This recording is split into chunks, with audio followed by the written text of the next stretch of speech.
So, if you want to change your life, if you want to change the outcome of your circumstances, if you want to obtain recovery, freedom, victory over your addictions, there's one thing you have to do. There's one primary thing, and it's not really something you have to do.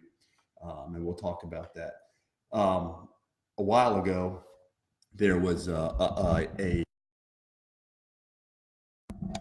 while ago there was a study done by the state of Georgia, the Department of Community Supervision, and that study listed, they came up with 9 things that their research in the state of Georgia revealed that people need for success if they're going to have success in their addiction recovery, if they're going to have success, whatever the struggle is, and it doesn't have to be addiction. So let's apply this across the board.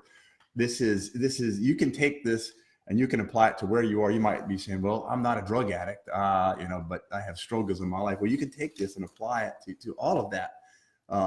Because there's one thing that we're going to talk about this morning that we need, that I need for success, for a successful recovery, to have satisfaction and contentment in our lives, all of those things.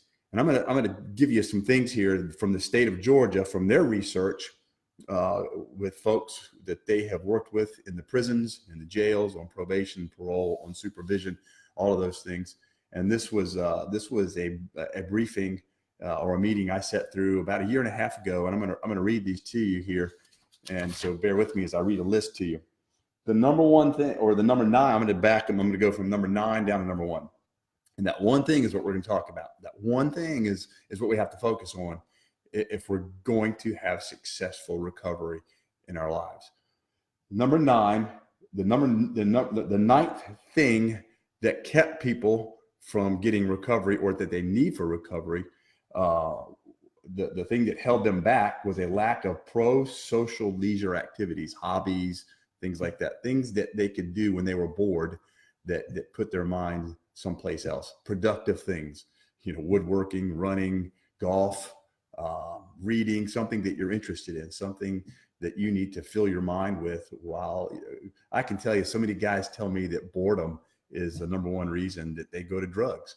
So the 9th thing you need, coming down in order, the 9th thing you need is you need to develop some good social leisure activities that are good for you, not negative things. Number 8 was finances. Lack of finances kept people back. So finances is something that you need to work on. You have to get with a good financial planner, somebody that can help you through things, that will do it for nothing. There's plenty of them out there that will help you. Counselors that will help you to set a budget and manage your money.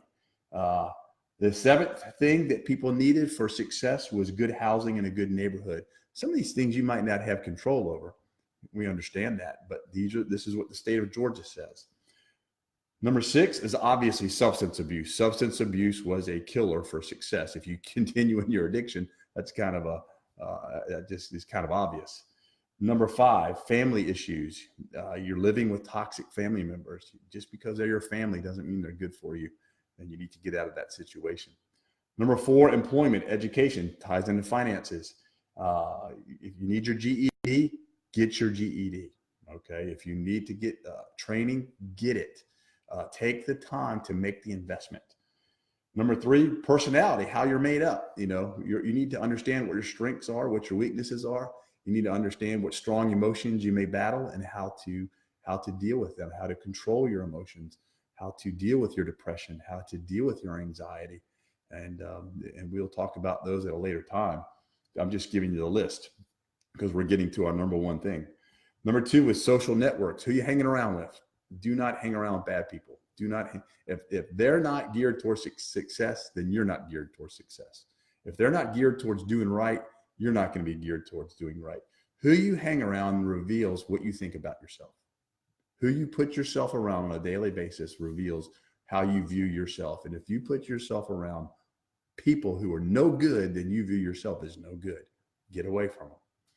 All right. So what's that number 1 thing? That number 1 thing that people need for success. It has nothing to do with a circumstance, and it has everything to do with this thing right here. And the state of Georgia found that the number 1 thing that people need for successful recovery, successful reentry into society from jail, prison, coming off of supervised status, the number one thing is attitude. Do I have the attitude of a winner? Do I have the, I'm going to do whatever it takes to have success? Is that my attitude? So I listed for our guys at Next Step, I listed a few things here that I believe they needed to ask themselves. Okay, they needed to ask themselves this, and you need to ask yourself this. If you're sitting wherever you're sitting right now, if you need to ask yourself this. These are assumptions. If these are not true of you or your loved one, if you have a loved one who's struggling with addiction, and these are not true of them, they're not ready for recovery. They're not ready for success. They're ready to continue a failed lifestyle. They desire failure more than they desire success. If they don't desire success and recovery, then you're really wasting your time. And I hate to say this, is very hard to tell a loved one, is you need to put them out. If you're enabling them, if you're housing them, if you're feeding them, you got to stop. If they're feeling no pain over their wrong actions, then they have no reason to quit. Pain is a great motivator to change your life. And if you're enabling them, you're just as wrong as they are. And I know that's harsh. I know we don't like to hear that because we love them, but enabling is not love. Enabling is actually a form of hatred. You think it feels like love because it makes you feel good, but it's not. And it's the hard thing to do is if they're not serious and if they're not ready, you can't enable them. You just can't. So the number one thing, the number one assumption that you need to ask this person, if they're ready to recover, and if you're sitting there in front of me right now and you're watching this video, and you need to ask yourself these questions if you're the one struggling with the addiction. Number one, you want to change and you will fight for change. You're not just sitting here because somebody wants you to be here. You're sitting here because you want it, and you're going to give it 110%. No complaining, no moaning, no groaning, no griping. I'm going to be grateful and I'm going to be thankful, and I'm going to fight with every ounce of energy I have because I fought hard to stay in my addiction, and I'm going to fight harder to get out of it. So number one, do you want to change, and are you willing to fight for change? Number two, you are ready to accept the blame for your circumstances. Now, you might say, well, my circumstances are a result of other circumstances. We understand that. But are you ready right now to accept the blame for where you are and the decisions that you have made? And if you're still blaming other people, then you're not ready for recovery. Number three, are you ready to humble yourself and submit to authority? The Bible tells us that those who are spiritual have to restore those who are caught up in a fault. So the person who's caught up in the fault, the addiction, the stronghold, is going to have to humble himself or herself and put them under the authority of somebody else. If you can humble yourself to do that, then you're ready. Then you're ready for recovery. But if you're still bowing up and you're still, I'm in control and nobody's going to tell me what to do, then you're not ready. You're not ready for recovery. Number four, are you ready to be honest about everything and not just some things?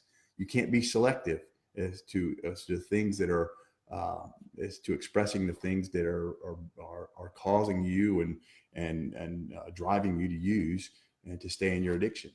If you're holding things in, if you're holding things back, you're covering things up, you're being selectively honest about things, then you will stay in your addiction and you're not ready. Number five, you're ready to address all of your addictions. Let me be very clear about this. Addiction is not based on a substance. Addiction is based on a mindset. You can't sit here and say, well, I want to give up everything but my cigarettes. Then you're not ready to recover. You're not ready for recovery. I'm ready to give up everything but my alcohol. But then you're not ready because it's got to all go. And if you're a loved one sitting there at home and you're beating up your addicted loved one while you're sitting at home smoking and drinking, you're wrong. You've got to give it up. You can't expect them to get right while you're sitting here thinking you can control what you're doing. It doesn't work that way. It's a sacrifice for everybody. So you've got to give it up. They've got to give it up. You've got to address all your addictions, because addiction is a mindset. It's an attitude, not a substance problem. And if you hold on to those one toxic addiction and you get rid of all the other ones that you think are bad for you, it'll just be a matter of time. Maybe a year, maybe 2 years, maybe 5 years, but you'll be right back at it. And you think I'm lying. I'm not. So number 5, you're ready to address all of your addictions. Number 6, you admit that you can admit that you are not different or special. You struggle just like everybody else. How many times have we heard from the person with, well, I'm different. Well, I've got this problem and I've got, no. If you think that somehow you're different and special, then you're not ready for recovery. You've got to admit that you are just like everybody else. You're a sinner and you got problems. And the solution is the Word of God and walking with Him. Number 7, you believe that God loves you and has a great plan and purpose for your life. That's why He created you, period. That's why He created you. He created you to serve Him, and He's got a plan for you. So are these things. Those are 7 things. Number 1, you want to change and will fight for change. Number 2, you are ready to accept the blame for your circumstances. Number 3, you are ready to humble yourself and submit to authority. Number 4, you are ready to be honest about everything and not just some things. Number 5, you are ready to address all of your addictions. We're not going to be selectively honest, and we're not going to be selectively pulling out addictions. Number 6, you admit that you are not different or special. You struggle like everybody else. You struggle like me. Number 7, you believe that God loves you and has a great plan for your life. As I've been reading through here after the new year, I've been reading through the books of Leviticus and Numbers, and you're probably saying, Todd, what in the world? You're reading Leviticus, and it's tough to get through, but and Numbers is tough to get through, but really, they're not. At the end of the day, if you really dive into them and read them, God, you see things about God that you just blow your mind. And here's what I realized about God and His relationship to Israel through the book of Exodus, Leviticus, and Numbers, is that God gave Israel everything they needed for success. Everything that Israel needed, He gave them the discipline they needed.